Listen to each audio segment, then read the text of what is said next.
Good morning, students. This is your English class. Today in this class, we are going to start chapter 6.3 of Unit 6 in your English literature book. So students, let's open page number 159 in your English literature book. Now see on the top of the page. There is chapter 6.3 of Unit 6. The topic is here, Confessions of a Born Spectator. Okay? Confessions of a Born Spectator is a poem. This poem is written by the poet Ogden Nash, whose lifespan was 1902 to 1971. Okay?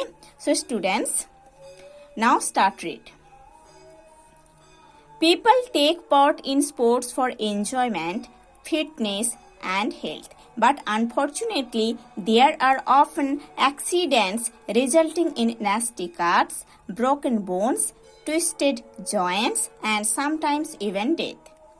लोग sports में या game में भाग लेते हैं enjoyment के लिए, fitness के लिए एंड गुड हेल्थ के लिए, है ना। लोग स्पोर्ट्स में पार्टिसिपेट करते हैं एंजॉयमेंट के लिए, फिटनेस के लिए एंड गुड हेल्थ के लिए। बट अनफॉर्चुनेटली कभी कभी क्या होता है, स्पोर्ट्स में, है ना, स्पोर्ट्स में एक्सीडेंट्स होता है, खेलने के टाइम एक्सीडेंट्स होता है। जिस एक्सीडेंट्स का रिजल्ट होता है कि स्पोर्ट्समैन जो है उन लोगों के शरीर में किसी पार्ट्स कट जाता है ना, हड्डी टूट जाता है। कभी कभी जो जॉइंट्स है, बोन्स का जो जॉइंट्स है, हड्डी का जो जॉइंट्स है, वो ट्विस्ट हो जाता है। इवन एक्सीडेंट्स की वजह से स्पोर्ट्समैन का डेथ भी होता है। Sports like American football, rugby, hockey, rock climbing and boxing are more risky than tennis, badminton, squash, rowing, cricket, basketball and gymnastics. ये जो गेम्स है ना, ये जो गेम्स है, कौन सी गेम्स? ये games American football, rugby, hockey, rock climbing and boxing. ये गेम्स बहुत खतरनाक गेम्स है। इस गेम में बहुत ही रिस्क रहता है स्पोर्टमैन का, है ना। ये जो गेम्स है American football, rugby, hockey, rock climbing and boxing, ये गेम्स जो प्लेयर्स खेलते हैं वो प्लेयर्स के लिए ये गेम्स बहुत ही रिस्की होता है। कौन सी गेम से ज्यादा रिस्की होता है?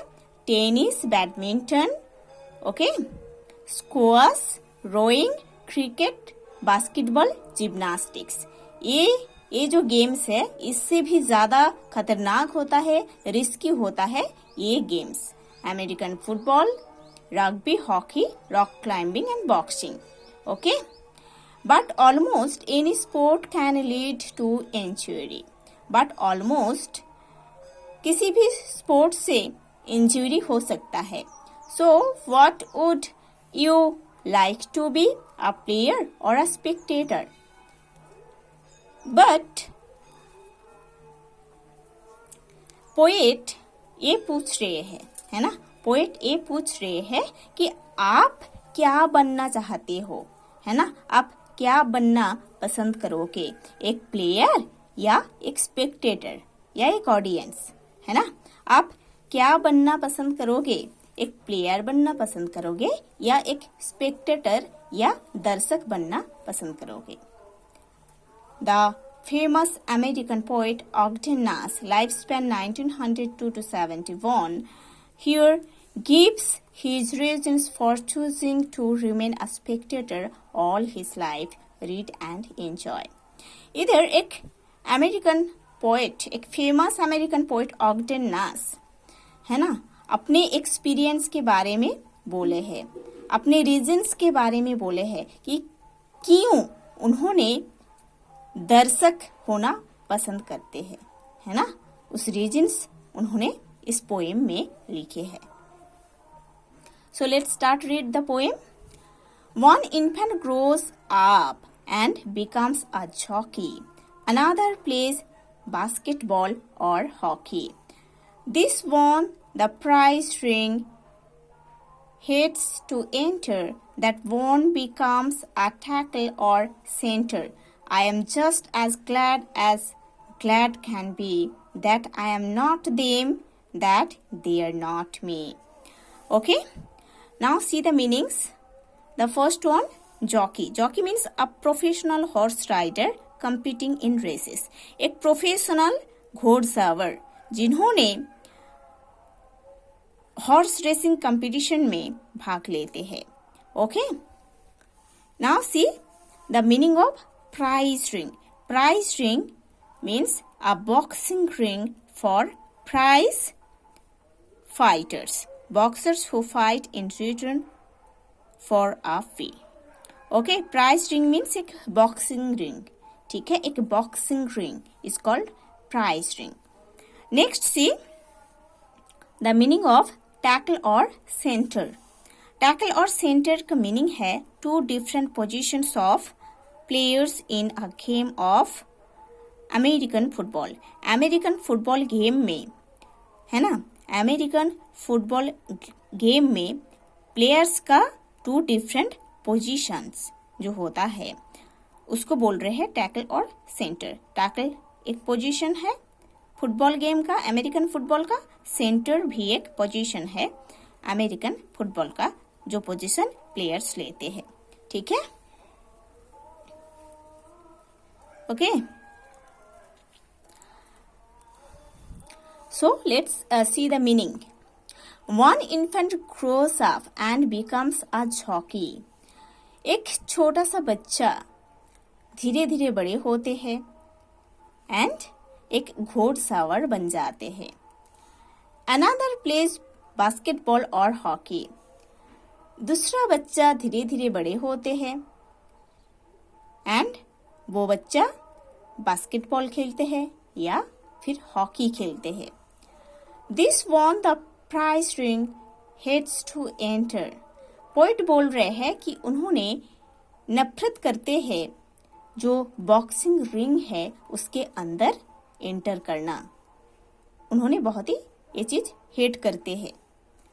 That want becomes a tackle और सेंटर. किसी बच्चे बड़े होते हैं और फुटबॉल खेलते हैं, है ना, और फुटबॉल का ये जो पोजीशन है टैकल और सेंटर, ये पोजीशन लेते हैं फुटबॉल गेम में. I am just as glad can be. मैं जितना हो सकता है उतना ही खुश हूं. That I am not them. क्योंकि मैं उन लोग जैसे नहीं हूं. That they are not me. And उन लोग मैं जैसे नहीं है ना. पोएट ये बोल रहे हैं कि किसी बच्चे बड़े होते हैं वो घोड़सवार बन जाते हैं. किसी बच्चे बड़े होते हैं तो वो बास्केटबॉल खेलते हैं या हॉकी खेलते हैं. उन्होंने ये बहुत नफरत करते हैं कि बॉक्सिंग रिंग के अंदर जो एंट्री लेते हैं ना स्पोर्ट्समैन, ये चीज उनको बहुत ही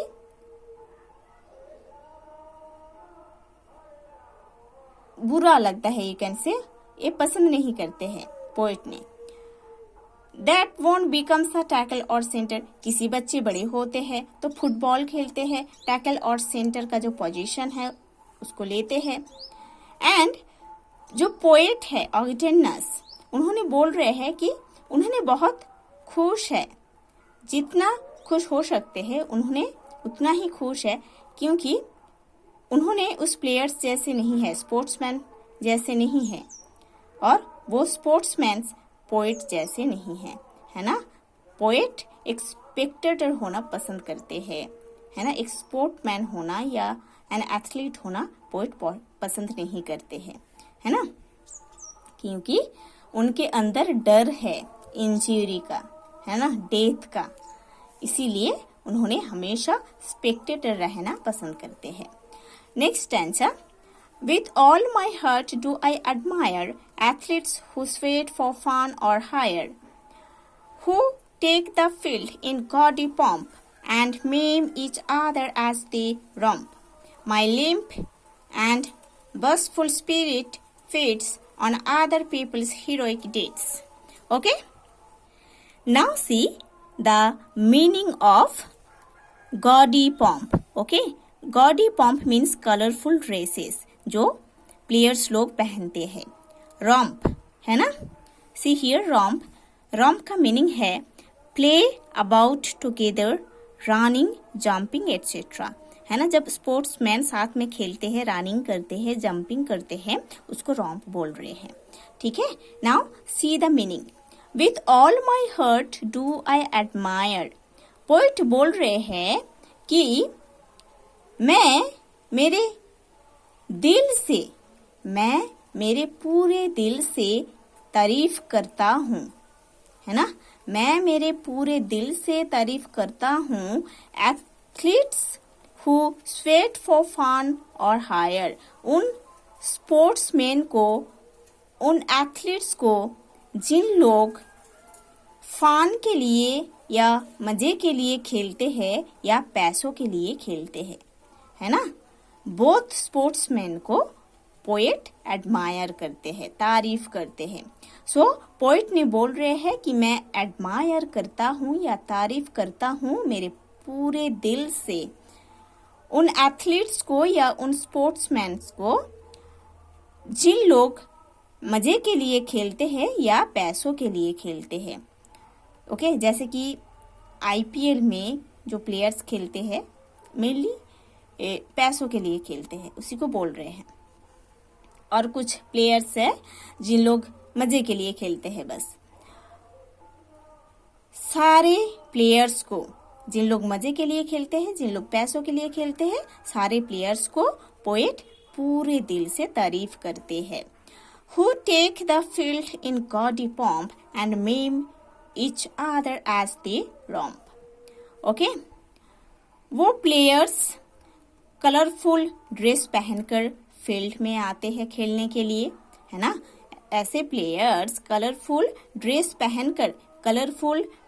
पहनकर फील्ड में आते हैं खेलने के लिए. And maim each other as they romp. और जब उन लोग साथ में खेलते हैं, रनिंग करते हैं, जंपिंग करते हैं, तब एक दूसरे को गिरा देते हैं, इंज्योर कर देते हैं. My limp and bashful spirit feeds on other people's heroic deeds. Okay, poet बोल रहे हैं कि मेरा ये कमजोर स्पिरिट, मेरा ये बसफुल स्पिरिट बहुत खुश होता है दूसरे प्लेयर्स का, या you can say only players का जो हीरोइक डीड्स है, जो हीरोइक परफॉर्मेंस है, उसको देखकर पोइट का जो कमजोर एंड बसफुल स्पिरिट है, आत्मा है, वो खुश हो जाता है. ठीक है? Now open page number 160 in your English literature book and start read from the top of the page, and this is the third stanza we are going to study. Now A runs 90 yards to score. B knocks the champion to the floor. Crisping vertebrae and spine lashes his steed across the line. You would think my ego it would please to swap positions with one of these. Okay? Now see the meaning of crisping. Crisping means breaking like crisp potato chips. Okay? Breaking like crisp potato chips.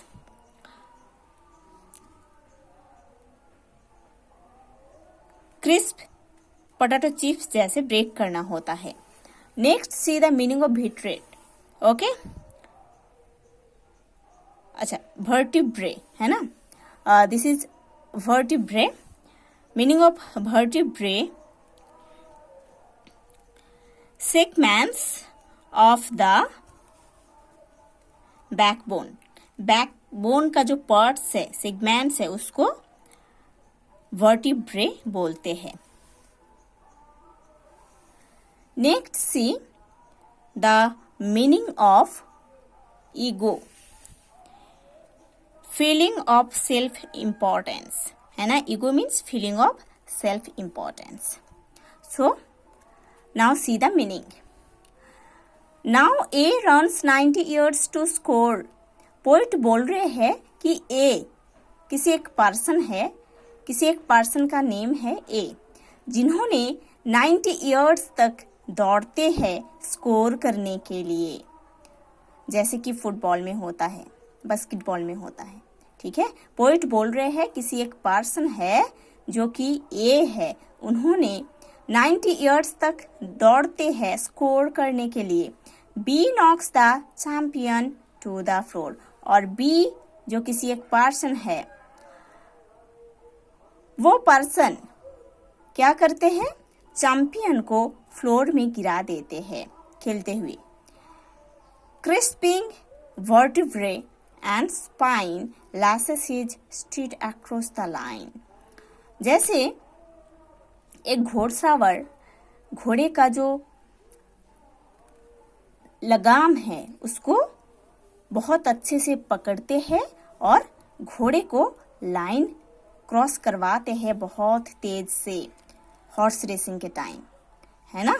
कैसे, जैसे कि एक घोड़सवार अपने घोड़े का जो लगाम है उसको बहुत अच्छे से खींचते हैं, गाइड करते हैं अपने हॉर्स को, और वो हॉर्स बहुत तेज से लाइन को क्रॉस करते हैं जैसे कि हॉर्स रेसिंग में होता है. ठीक है. You would think my ego it would please to swap positions with one of these. Poet बोल रहे हैं कि मेरा जो ईगो है, मेरा जो सोल है, वो बहुत खुश हो जाता अगर उस प्लेयर के पोजीशन के साथ पोइट का जो पोजीशन उसका एक्सचेंज होता, है ना. पोइट बोल रहे हैं कि मेरा जो ईगो है वो बहुत खुश हो जाता अगर उस प्लेयर्स के साथ स्पेक्टेटर का पोजीशन चेंज होता, एक्सचेंज होता, तो मेरा जो सोल है वो खुश हो जाता. Okay, so students, you have to study to this portion in this class. These 3 stanzas you have to study. In the next class, we will study the next 3 stanzas of this chapter.